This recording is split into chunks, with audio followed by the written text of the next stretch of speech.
Congratulations, Mark Carney. With the slow clapping. I don't know if you can hear the clapping, but What are we yeah, congratulating him for? the Liberals finally got the majority. Woohoo. So the lack of initiatives that were done in the first year that Mark Carney was Prime Minister, well, guess what? You don't have to deal with the Conservatives. You got your majority. It's time to get Canada moving, right? Canada strong. That's their big slogan, right? Elbows That up, man everybody. worked harder to get his majority than he ever did for Canada in this first year. I'll just say that to start off. Yeah, and let's provide our viewers or our three subscribers like some context to how he got his majority, right? It wasn't through election. Definitely not.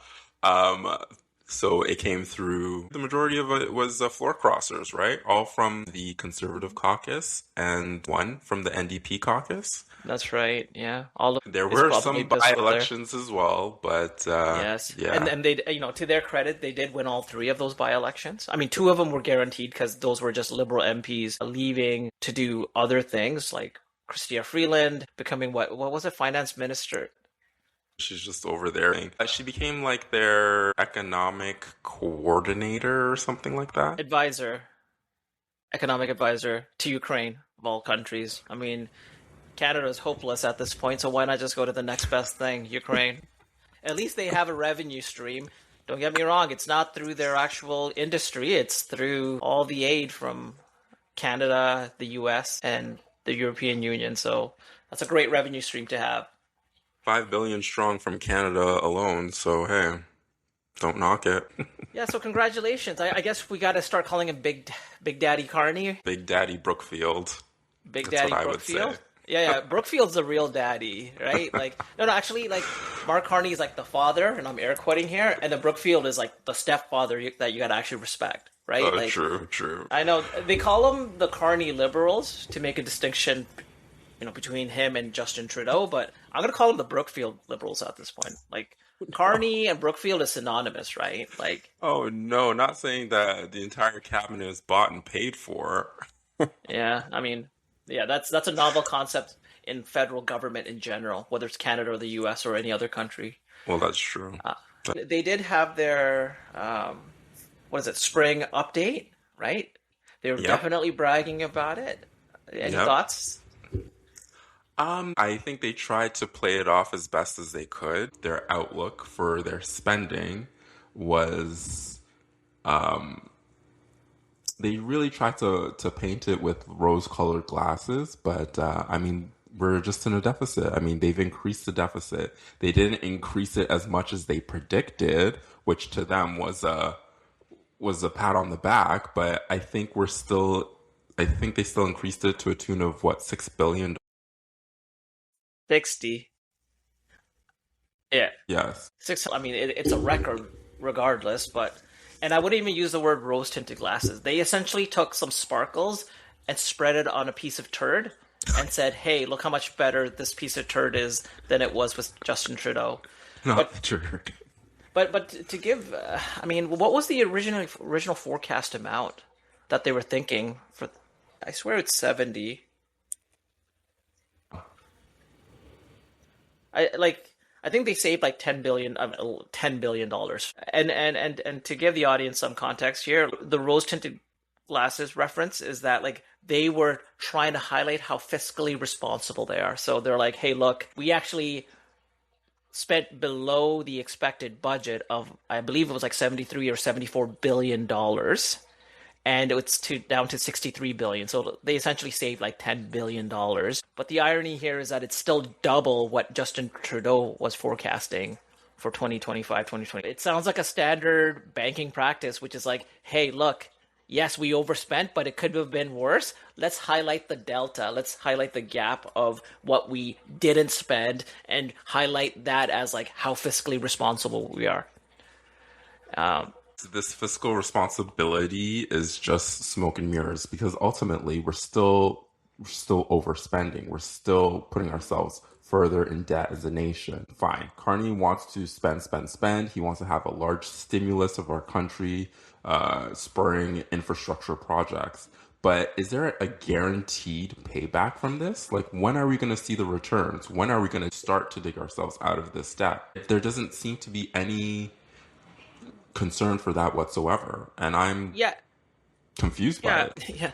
yeah, me too. Because like the idea that government is going to be the solution to getting us out of this situation isn't the solution, right? Like I believe USSR during the Cold War tried that, which is, hey, government controls everything and we will drive the economy. But like what truly ended up winning, what resulted in the US winning was the fact that US was driven by private industry, right? Exactly. Yes, government did back them, but it was mostly driven by private industry and private innovation. We're not doing that.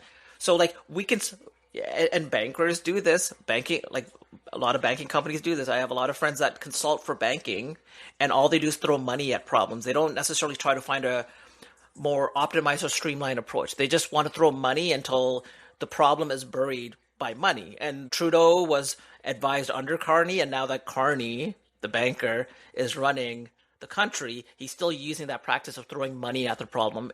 When in actuality, you got to cut down on the taxes. And when I mean the taxes, I mean the taxes for companies so that they can actually invest more. You got to also get rid of a lot of those bureaucratic red tape. It's the actual truth. You got to remove barriers to allow for for private sector interest and allow and empower private sectors to actually grow. And we're not doing that. And that absolutely sucks, right? So it's not about just throwing money. And yeah, we might as well call him Big Daddy Carney because the way that they're running it is he's the father of the household. He's controlling the budget. He's controlling how we're moving as a family. And when I mean a family, I mean Canada.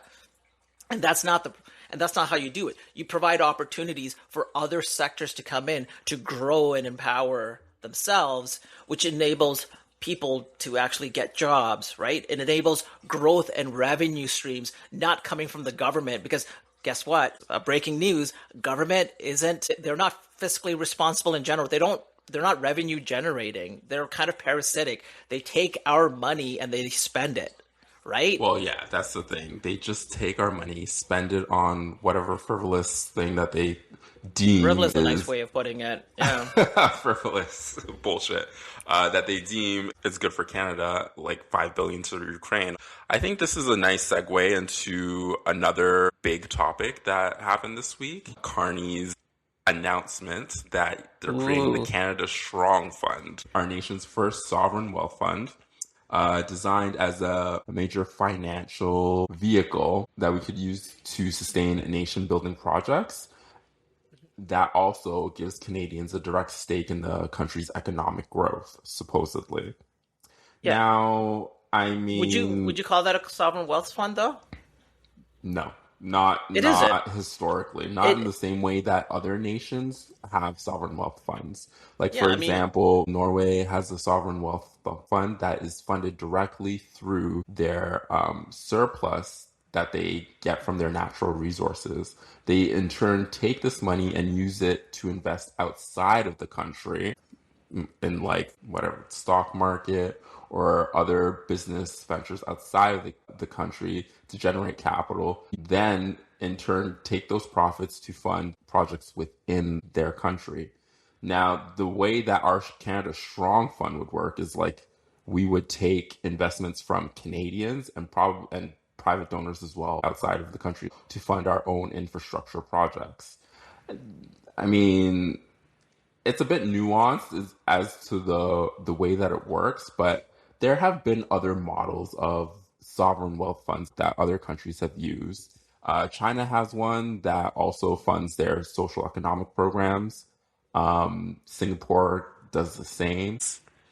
But in the case of Canada, I think there are a lot of strong cons as to what this would mean for Canadians. yeah, I mean, uh, during the speech, like he was referring to Norway because it's the most successful model. Right. Yeah, but like, here's the thing: that money that Norway was taking, like you mentioned, is surplus. We don't have a surplus, and guess where Norway's surplus is coming from? I thought it was oil. Yeah, it's oil and rare earth minerals, right? Right. Guess what we don't do? We don't like Norway does a great job actually maximizing pulling those raw materials that the world needs. We're not doing that. We're not doing it as effectively as we can. And guess what? Norway has a surplus. We could potentially reduce our deficit. Forget about a surplus. We could reduce our deficit by actually leveraging and extracting more of our resources, right? But we're not doing that. So, like, Exactly. yeah, Norway is leveraging their natural resources, which we could definitely do more of, and they have a surplus, and that money that they get from the sovereign wealth fund, they actually put it into the stock market. Like, Right. they're not reinvesting it into their own projects. So it's a whole separate vehicle, nothing to do with growing their internal projects. So, like, I wouldn't even call it a sovereign wealth fund. Essentially, like, Justin Trudeau had a similar program. It was called the Canadian Infrastructure Banking, and it was during Justin Trudeau's period. And essentially, it's taking public funding and investing it with partnerships with the private sector to build these major projects, which was an absolute failure. Well, it's controversial. Some projects did get through. Like, out of 200 projects, only 11 actually came to completion, right? And there's still like about 180 that are like in progress. But there's still more than 11 projects that actually just failed and died off. So we already have an existing program. He's just repackaging and calling it a sovereign wealth fund, and then throws Norway, because Norway actually has a successful sovereign wealth fund. Like, Norway and is all the doing it, pundits, so will we. yeah, And it'll be yeah, good, without a right? surplus, right? And we're not Right. investing it into the stock market. We're trying to drive it into, we're just throwing more money at existing problems rather Exactly. than removing the barriers to allow for these problems to be resolved by the private sector, right? So it's the thing. They're not willing to bend on the rules that they set in place. And that's problematic. Well, I mean, they're putting in $25 billion from the federal government to start this over the course of 3 years, but that $25 billion is borrowed money. It's not. I mean, we're Yeah. already in debt as a nation, so they're just borrowing this money to fund these infrastructure projects. The hope is that because these projects will be backed by the Canada Strong Fund, that private investors will be more willing to put in money as well to get a higher payoff, and that the average Canadian, again, after using our tax dollars to start this thing, they want us to put in more of our own discretionary income. That's the kicker here. Put in more of our own discretionary income in the hopes that we're going to get some sort of greater payoff. I don't know what the returns are supposed to be. Champagne didn't explain any of that. No, you didn't.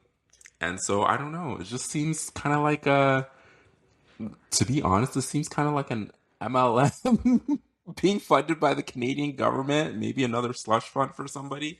I don't know, but it Yeah. doesn't sound like it's all up to go. I mean, that's the thing. Like, all the things that he's been doing, it's more of the same stuff. It's just a different face. We all talk about how Justin Trudeau was the puppet, and then you got the marionette player who's like drawing the strings, right? That was Carney, Right. and guess what? Now he's out on the spotlight. He doesn't need his puppet anymore. It's more of the same stuff. It's more net zero stuff. It's, we're not even leveraging what the private sector is actually interested in our natural resources. We are like third richest in rare earth minerals. We're like the third or fourth richest in oil supply. We have, I think, like either at least within the top 5 in terms of like fertile agricultural land as well. So then it's like we have all of these things and we're not capitalizing on it. That sovereign wealth fund that Mark Carney's talking about, that's a GoFundMe. That's Mark Carney's GoFundMe page. He needs money to do some cute projects that he's going to talk about but never deliver, right? Because he's going to pull a Bernie Madoff and run away with that cash. But like your GoFundMe wealth fund is you're not taking surplus like Norway is. You're taking deficit money. You're taking borrowed cash. Yeah. Pierre Poilievre said it well. It's a credit card. It's a credit card wealth fund. You're just taking credit card money. No, So then, like, not credit card money, taxpayer money. And then he Yeah. wants you to put in your own discretionary On top, yeah. income on top. I mean, this is all backed by Canadian taxpayers at the end of the day. If this fund doesn't work out, if private investors invest, this fund doesn't work out, Who pays the bill at the end of the day? You and It's me. us. Yeah. Exactly. Justin Trudeau already has a Canadian infrastructure bank. It's almost verbatim that same wealth fund. It's pretty much the same wealth fund. Well, so I can tell you the differences of it if you want to know. Please do. The CIB, the Canadian Infrastructure Bank, it more so acts as a lender and a de-risking agent to private entities. So if there's a business that wants to invest in a project or take a project on, they take on the initial debt load of building the project to make it more viable for private construction. Whereas the Canada Strong Fund would act as an equity investor. They would come in afterwards, and once the project is running, they would provide a way for private investors and businesses to come in after to take a stake in the equity of that project. So if you want to think of the CIB as the initial funder to get the project started, the Canada Strong Fund would come in to provide investment to keep the project going and to ultimately generate stake and equity for investors after the fact. I mean, just looking at it, it sounds like there's more commonality between Mark Carney's Sovereign Wealth Fund and the CIB. Sure, there are other distinctions, but I feel like the Canada Sovereign Wealth Fund has more commonality with the CIB than it does with the Norwegian's Wealth Fund. Oh, right? Yeah. They're both like investment vehicles rather than a way to generate extra revenue for the country. But here's the thing: I wouldn't even call it an investment vehicle. It's more like a subsidization. I mean, investment can be the form of subsidization. It's just subsidizing the expenses, right, for these projects for like both private both of them partners. do. Yeah, both of them do. Exactly. Yeah. I think it's just it's trying to address the problem that you've talked about so many times on this podcast. No one wants to do business in Canada, so they're doing what Mark Carney does best, dangling a large carrot to try and attract people. Daddy Mark Carney is shaking his moneymaker. Get on that pole. Daddy Carney, get up on that pole and and work for Canada. Stop. Canada strong. Get those elbows up, Mark Carney. Shake them. We're gonna end up in a gulag. Elbows. We're gonna end up in a gulag in the Arctic somewhere. I hope you know. No, we're gonna be going through one of those educational training for the MMIG TSLGBTQIA plus. I think training. You in particular. Me for sure.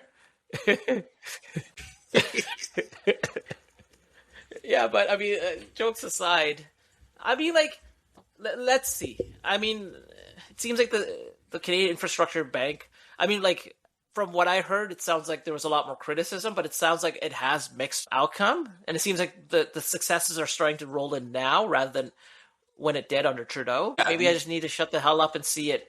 These things do take time to get started. I agree, but I think when we're talking about the Canada Strong Fund, I think the glaring issue here is that it's just using taxpayers' money. We're essentially funding more infrastructure projects, which we do anyway. So I don't really see the appeal of this. And I don't think like Mark Carney and the Liberals are even listening to the private sectors in terms of the challenges that they have. I agree. And if you want the truth behind the headlines, hit like, subscribe, join the community, and tell us in the comments section what you want us to cover. There's definitely no red tape. We're sick and tired of red tape in Canada. And there's definitely no filter.